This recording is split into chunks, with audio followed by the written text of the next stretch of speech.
அப்பொழுது பிலாத்து இயேசுவை பிடித்து வாரினால் அடிப்பித்தான். போர்ச்சேவகர் முள்ளுகளினால் ஒரு முடியை பின்னி அவர் சிரசின் மேல் வைத்து சிவப்பான ஒரு அங்கியை அவருக்கு உடுத்தி, யூதருடைய ராஜாவே வாழ்க என்று சொல்லி அவரை கையினால் அடித்தார்கள். பிலாத்து மறுபடியும் வெளியே வந்து, நான் இவனிடத்தில் ஒரு குற்றமும் காணேன் என்று நீங்கள் அறியும்படிக்கு இதோ உங்களிடத்தில் இவனை வெளியே கொண்டு வருகிறேன் என்றான். இயேசு முள்முடியும் சிவப்பங்கியும் தரித்தவராய் வெளியே வந்தார். அப்பொழுது பிலாத்து அவர்களை நோக்கி, இதோ இந்த மனுஷன் என்றான். பிரதான ஆசாரியரும் சேவகரும் அவரை கண்டபோது, சிலுவையில் அறையும் என்று சத்தமிட்டார்கள். அதற்கு பிலாத்து, நீங்களே இவனை கொண்டு போய் சிலுவையில் அறையுங்கள், நான் இவனிடத்தில் ஒரு குற்றமும் காணேன் என்றான். யூதர்கள் அவனுக்கு பிரதியுத்தரமாக, எங்களுக்கு ஒரு நியாய பிரமாணம் உண்டு, இவன் தன்னை தேவனுடைய குமாரன் என்று சொன்னபடியினால் அந்த நியாய பிரமாணத்தின்படியே இவன் சாக வேண்டும் என்றார்கள். பிலாத்து இந்த வார்த்தையை கேட்ட பொழுது அதிகமாய் பயந்து மறுபடியும் அரமனைக்குள்ளே போய் இயேசுவை நோக்கி, நீ எங்கே இருந்து வந்தவன் என்றான். அதற்கு இயேசு மறுத்தரம் ஒன்றும் சொல்லவில்லை. அப்பொழுது பிலாத்து, நீ என்னோடு பேசுகிறதில்லையா? உன்னை சிலுவையில் அறைய எனக்கு அதிகாரம் உண்டென்றும் உன்னை விடுதலை பண்ண எனக்கு அதிகாரம் உண்டென்றும் உனக்கு தெரியாதா என்றார். இயேசு பிரதியுத்தரமாக, பரத்திலிருந்து உமக்கு கொடுக்கப்படாதிருந்தால் என்மேல் உமக்கு ஒரு அதிகாரமும் இராது. ஆனபடியினாலே என்னை உம்மிடத்தில் ஒப்புக் கொடுத்தவனுக்கு அதிக பாவம் உண்டு என்றார். அது முதல் பிலாத்து அவரை விடுதலை பண்ண வகை தேடினார். யூதர்கள் அவனை நோக்கி, இவனை விடுதலை பண்ணினார். நீர் ராயனுக்கு சிநேகிதன் அல்ல, தன்னை ராஜா என்கிறவனோ அவன் ராயனுக்கு விரோதி என்று சத்தமிட்டார்கள். பிலாத்து இந்த வார்த்தையை கேட்ட பொழுது இயேசுவை வெளியே அழைத்து வந்து தளவரிசைப்படுத்தின மேடை என்றும் எபிரேய பாஷையிலே கபத்தா என்றும் சொல்லப்பட்ட இடத்திலே நியாயாசனத்தின் மேல் உட்கார்ந்தான். அந்த நாள் பஸ்காவுக்கு ஆயத்த நாளும் ஏறக்குறைய 6 மணி நேரமுமாயிருந்தது. அப்பொழுது அவன் யூதர்களை நோக்கி, இதோ உங்கள் ராஜா என்றான்.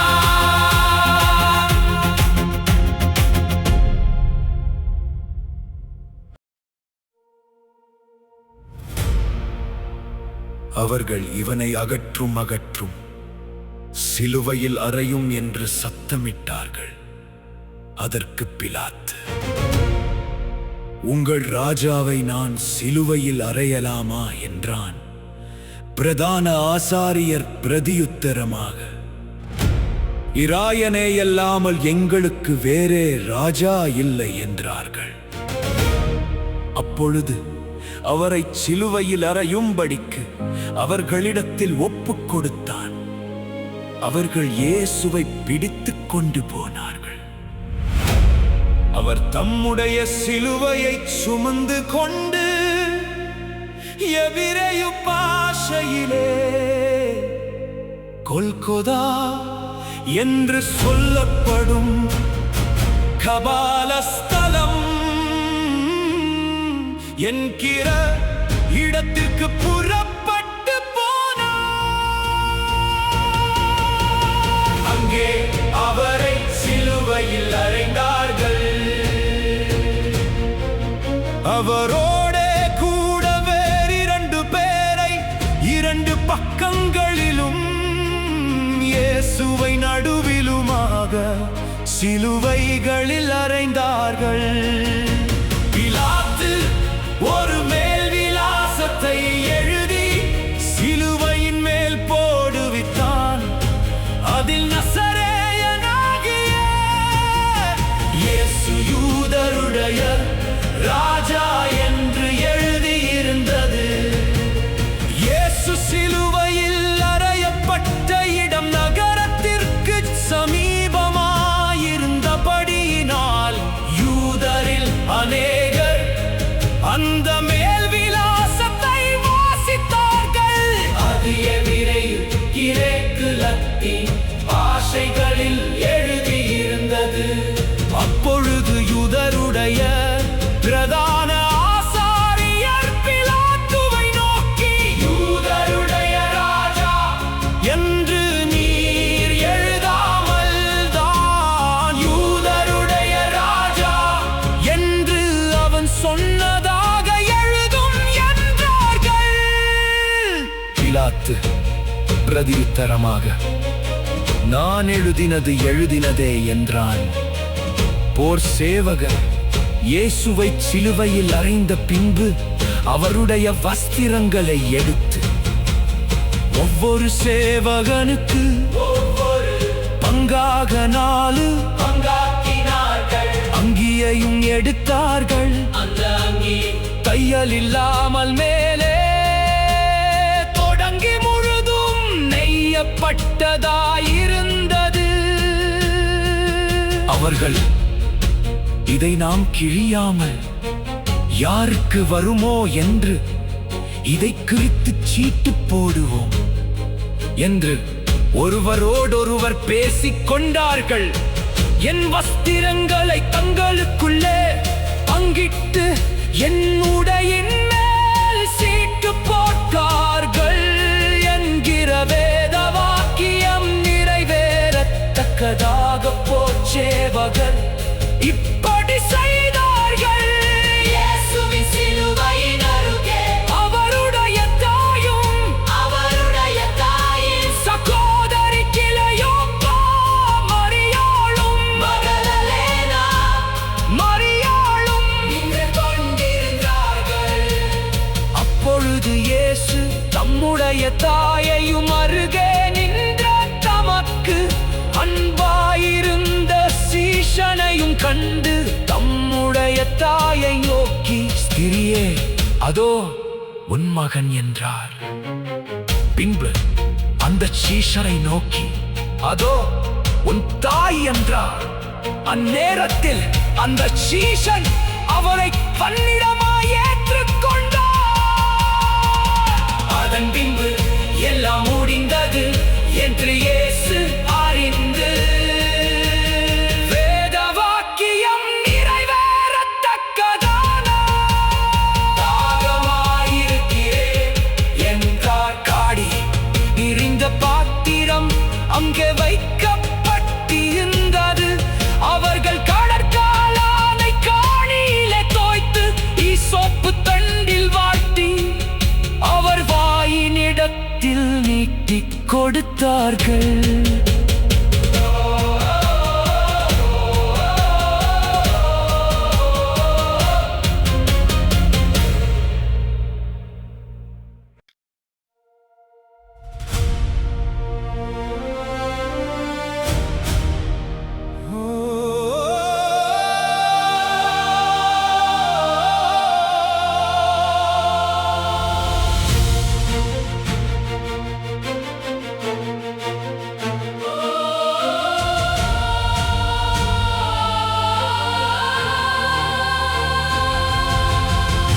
இயேசு காடியை வாங்கின பின்பு முடிந்தது என்று சொல்லி தலையைச் சாய்த்து ஆவியை ஒப்புக் கொடுத்தார். அந்த நாள் பெரிய ஓய்வு நாளுக்கு ஆயத்த நாளாயிருந்தபடியினால் உடல்கள் அந்த ஓய்வு நாளிலே சிலுவைகளில் இராதபடிக்கு யூதர்கள் பிலாத்துவினிடத்தில் போய் அவர்களுடைய காலெலும்புகளை முறிக்கும்படிக்கும் உடல்களை எடுத்து போடும்படிக்கும் உத்தரவு கேட்டுக் கொண்டார்கள். அந்தப்படி போர் சேவகர் வந்து அவருடனே கூட சிலுவையில் அறையப்பட்ட முந்தினவனுடைய காலெலும்புகளையும் மற்றவனுடைய கால்களையும் முறித்தார்கள். அவர்கள் இயேசுவினிடத்தில் வந்து அவர் மரித்திருக்கிறதை கண்டு அவருடைய காலெலும்புகளை முறிக்கவில்லை. ஆகிலும் போர் சேவகரில் ஒருவன் ஈட்டினாலே அவருடைய விலாவில் குத்தினான். உடனே இரத்தமும் தண்ணீரும் புறப்பட்டது. அதை கண்டவன் சாட்சி கொடுக்கிறான். அவனுடைய சாட்சி மெய்யாயிருக்கிறது. நீங்கள் விசுவாசிக்கும்படி தான் சொல்லுகிறது மெய்யென்று அவன் அறிந்திருக்கிறான். அவருடைய எலும்புகளில் ஒன்றும் முறிக்கப்படுவதில்லை என்கிற வேத வாக்கியம் நிறைவேறும்படி இவைகள் நடந்தது. அல்லாமலும் தாங்கள் குத்தினவரை நோக்கி பார்ப்பார்கள் என்று வேறொரு வேத வாக்கியம் சொல்லுகிறது. இவைகளுக்கு பின்பு அரிமத்தியா ஊரானும் யூதருக்கு பயந்ததினால் இயேசுவுக்கு அந்தரங்க சீஷனுமாகிய யோசேப்பு இயேசுவின் சரீரத்தை எடுத்துக் கொண்டு போகும்படி பிலாத்துவினிடத்தில் உத்தரவு கேட்டார். பிலாத்து உத்தரவு கொடுத்தான். ஆகையால் அவன் வந்து இயேசுவின் சரீரத்தை எடுத்துக் கொண்டு போனான்.